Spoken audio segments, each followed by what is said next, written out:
الذي هدانا لهذا وما كنا لنهتدي لولا أن هدانا الله. أشهد أن لا إله إلا الله وحده لا شريك له وأشهد أن نبينا محمدا عبده ورسوله. اللهم صل على نبينا محمد وعلى آل محمد كما صليت على إبراهيم وعلى آل إبراهيم إنك حميد مجيد. أما بعد فيقول الله تبارك وتعالى: يا أيها الذين آمنوا اتقوا الله حق تقاته ولا تموتن إلا وأنتم مسلمون. அல்லாஹுடைய நல்லடியார்களே, வாழ்க்கையின் எல்லா நிலைகளிலும் அல்லாஹ் ஒருவனுக்கு வழிபட்டு தக்வாவுடன் வாழுமாறு முதலில் எனக்கும் பிறகு உங்களுக்கும் வசியத் செய்து கொள்கிறேன். அன்புக்குரிய சகோதரர்களே, அல்லாஹ் தஆலா உலகத்தில் மனிதர்களுக்கு நிறைய தேவைகளை வைத்திருக்கிறார். அந்த தேவைகளை நிறைவேற்றிக் கொள்வதற்காக மனிதர்கள் பல வழிகளில் உழைக்கிறார்கள், சம்பாதிக்கிறார்கள், பணத்தை தேடுகிறார்கள். அல்லாஹ் தஆலாவுடைய அருள்களில் ஒன்றுதான் மனிதன் சம்பாதிக்கக்கூடிய பணத்துக்கு, பொருளுக்கு அவன் சொந்தக்காரனாக இருக்கிற அந்த உரிமையை கொடுத்திருக்கிறான். மனிதனை விடவும் பலமுள்ள மிருகங்கள் உள்ளன, பறவைகள் இருக்கின்றன. அவை கஷ்டப்பட்டு வேட்டையாடக்கூடிய வேட்டை மிருகங்கள் அவற்றுக்கு சொந்தமாவதில்லை.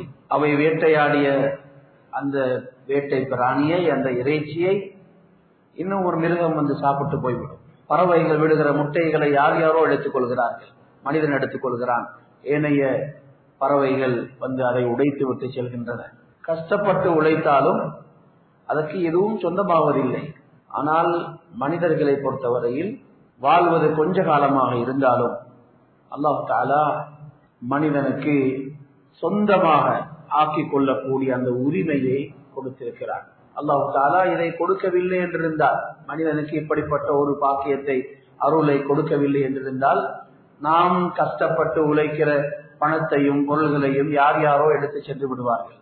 ஆனால் அல்லாஹ் தஆலா அப்படி வைக்காமல் நமக்கு அறிவையும் தந்து, பாதுகாத்துக் கொள்ளக்கூடிய முறைகளையும் சொல்லி தந்து, அந்த உரிமையையும் மரணம் வரைக்கும் ஒரு மனிதனுக்கு அவனுடைய சொத்துக்கள் சொந்தமாக இருக்கும். மரணத்துக்கு பின்னால் அது யார் யாருக்கு செல்ல வேண்டும் என்பதையெல்லாம் மிக தெளிவாக மார்க்கம் நமக்கு சொல்லி தந்திருக்கிறது. ஒவ்வொருவரும் தான் உழைக்கக்கூடிய பணத்தை, தன்னுடைய செல்வத்தை நிரந்தரமாக தனக்கு வைத்துக் கொள்ள வேண்டும் என்று விரும்புகிறார்கள். ஆனால் உலகத்தில் யாருக்கும் அதை செய்ய முடியாது. நான் கஷ்டப்பட்டு உழைத்த பணம் தான், நான் கஷ்டப்பட்டு கட்டிய வீடு தான், நான் இந்த காணியை வாங்குவதற்காக எவ்வளவு வாழ்நாள் முழுக்க கஷ்டப்பட்டு இருப்பேன். ஆனால் அதனுடைய சொந்தம் மரணம் வரைக்கும் தான். நிரந்தரமாக யாரும் அதை தனக்கென்று வைத்துக் கொள்ள முடியாது. அல்லாஹ் தஆலா எழுதிவிட்டார். ஒவ்வொரு மனிதனும் உலகத்தில் வாழ்கிற காலம் இவ்வளவுதான், அதற்கு பின்னால் சகலரையும் துறந்து பிரிந்து செல்ல வேண்டும் என்பதை அல்லாஹ் தஆலா மனிதர்களுக்கு எழுதிவிட்டார். ஒரே ஒரு வழி இருக்கிறது. அந்த வழியினூடாக நாம் சம்பாதித்த பணத்தையும் பொருளையும் செல்வத்தையும் நிரந்தரமாக நமக்கு சொந்தமாக்கிக் கொள்ளலாம். அதுதான் அந்த பணம், பொருள், செல்வம் நமக்கு சொந்தமாக இருக்கிற காலத்தில் நாம் நிரந்தரமாக வாழப்போகிற இடத்துக்கு அதை அனுப்பிவிட வேண்டும். அல்லாஹ்வுடைய அவன் விரும்பக்கூடிய நல்ல வழிகளில் நம்முடைய பணத்தை செலவழிக்கும் பொழுது வெளித்தோற்றத்தில் நம்மிடமிருந்து அது பிரிந்து செல்கிறது என்று நாம் நினைக்கலாம். அப்படிதான் நமக்கு தெரியும். நாம் அதை இழக்கிறது போல் நமக்கு தெரியும். ஆனால் உண்மையில் அது சேமிக்கப்படுகிறது.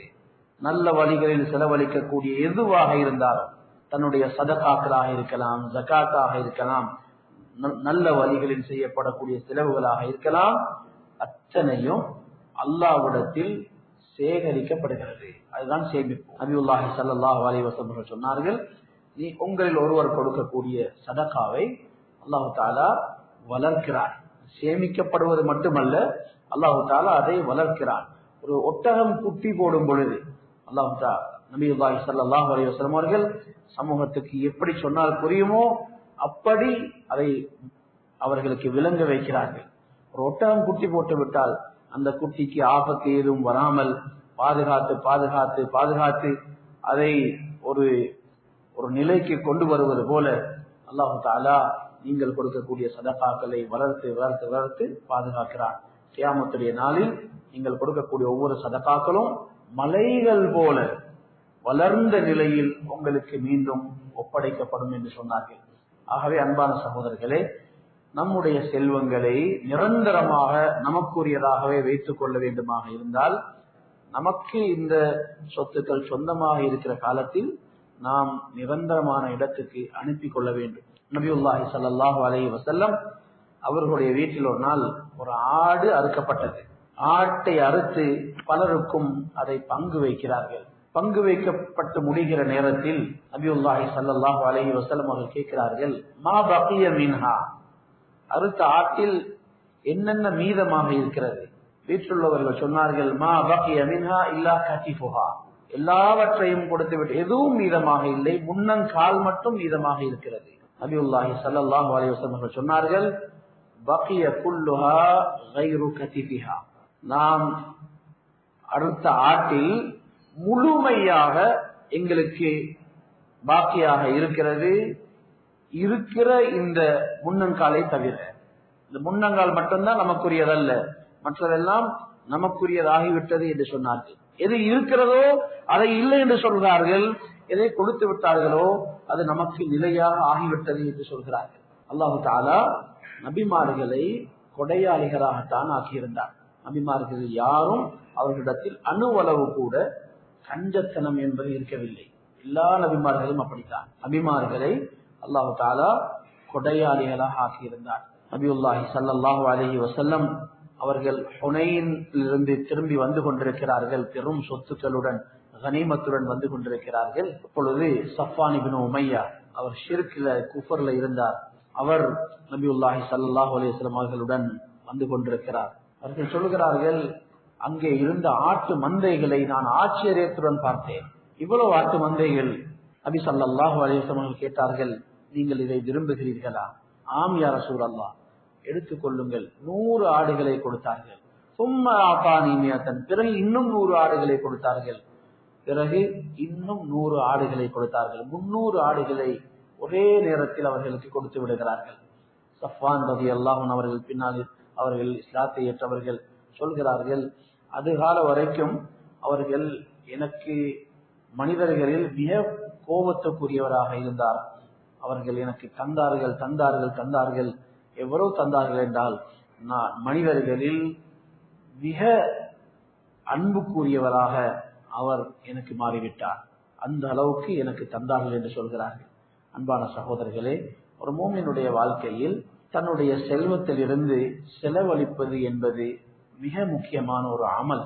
குர்ஆனில் பல இடங்களில் நாம் இதை பார்க்கலாம். அன்ஃபிகு அன்ஃபிகு அன்ஃபிகு, நாம் தந்த செல்வத்தில் இருந்து செலவழியுங்கள் செலவழியுங்கள் செலவழியுங்கள். அல்லாஹ் தஆலா மிக வலியுறுத்தி கூறக்கூடிய ஒரு விஷயம். மின் கப்லி அன் யஅதிய யௌமுன் லா பைஉன் ஃபீஹி வலா குல்லா, ஒரு நாள் உங்களுக்கு வர இருக்கிறது, அங்கே கொடுக்கல் வாங்கல் எதுவும் இருக்க மாட்டாது, வியாபாரம் இருக்க மாட்டாது, நண்பர்கள் யாரும் இருக்க மாட்டார்கள். அந்த நாள் வருவதற்கு முன்னால் செலவழித்துக் கொள்ளுங்கள். ஒரு குஃப்ரில் வாழ்ந்த ஒரு மனிதர், நிராகரிப்பில் வாழ்ந்த ஒரு மனிதர் மிக கடுமையாக கவலைப்படக்கூடிய ஒரு நேரம் தான் அவருடைய மரண நேரம்.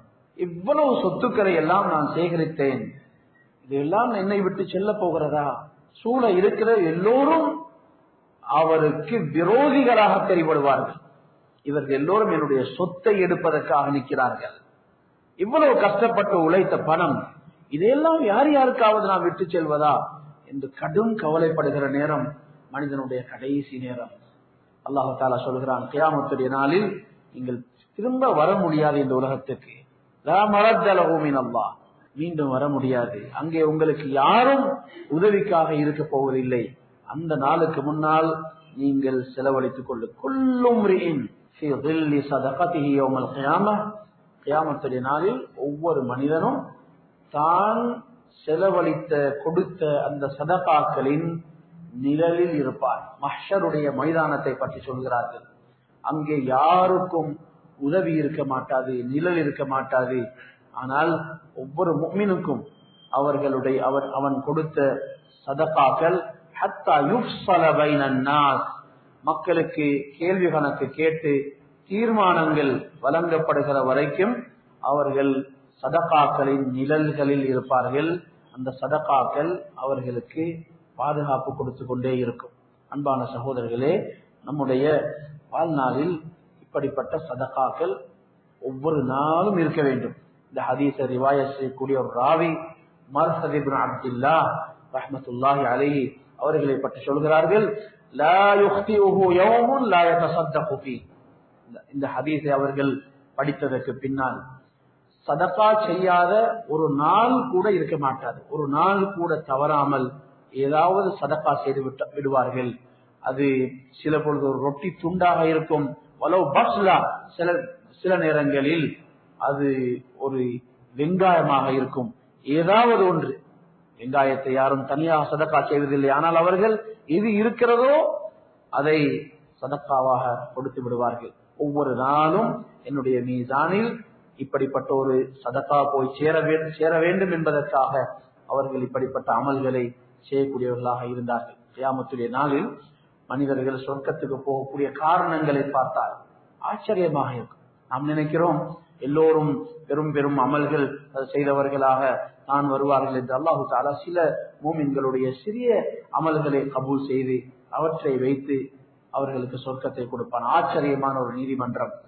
சில மனிதர்கள் சொர்க்கத்துக்கு செல்வார்கள். அவர்களுடைய அமல் என்ன என்று பார்த்தால் அவர்கள் ஒரு ஈத்தம்பலத்தை சதகா செய்திருப்பார்கள், அது கபூல் செய்யப்பட்டிருக்கும். அதை வைத்து அல்லாஹ் சொர்க்கத்தை கொடுப்பான். சொன்னார்கள், இத்தகுன்னார் வலௌ பிஷிக்கி தம்ரா, நரகத்தை விட்டு உங்களை பாதுகாத்துக் கொள்ளுங்கள். அது அரை ஈத்தம்பலத்தை சதகா கொடுப்பதன் மூலமாக இருந்தாலும் சரி. ஈத்தம்பலத்தின் பாதியை தர்மம் செய்வது கூட தூய்மையாக செய்யப்படும் பொழுது அது மனிதனை நரகத்திலிருந்து பாதுகாக்கக்கூடிய அமலாக மாறிவிடும். மதீனாவுக்கு சென்ற ஆரம்ப காலம் நபியுல்லாஹி ஸல்லல்லாஹு அலைஹி வஸல்லம் அவர்கள் மக்களுக்கு பயான் செய்கிறார்கள். அய்யுஹன் நாஸ் அஃஷுஸ் ஸலாம் வஅத்இமுத் தஆம் வஸிலுல் அர்ஹாம் வஸல்லு பில்-லைலி வன்-நாஸு நியாம். ஓ மனிதர்களே, சலாத்தை பரத்துங்கள், எல்லோருக்கும் சலாம் சொல்லுங்கள், மக்களுக்கு சாப்பாடு கொடுங்கள். சாப்பாடு கொடுப்பதற்கு தூண்டுகிறார்கள். மக்களுக்கு சாப்பாடுகள் கொடுங்கள், சாப்பாட்டு பொருள்களை தர்மமாக கொடுங்கள். வஸிலுல் அர்ஹாம், உங்களுடைய குடும்பங்களை சேர்ந்து நடவுங்கள்.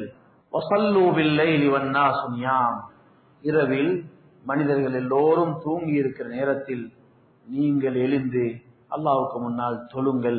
இப்படி செய்தால் பாதுகாப்பாக சொர்க்கத்துக்கு சென்று விடலாம்.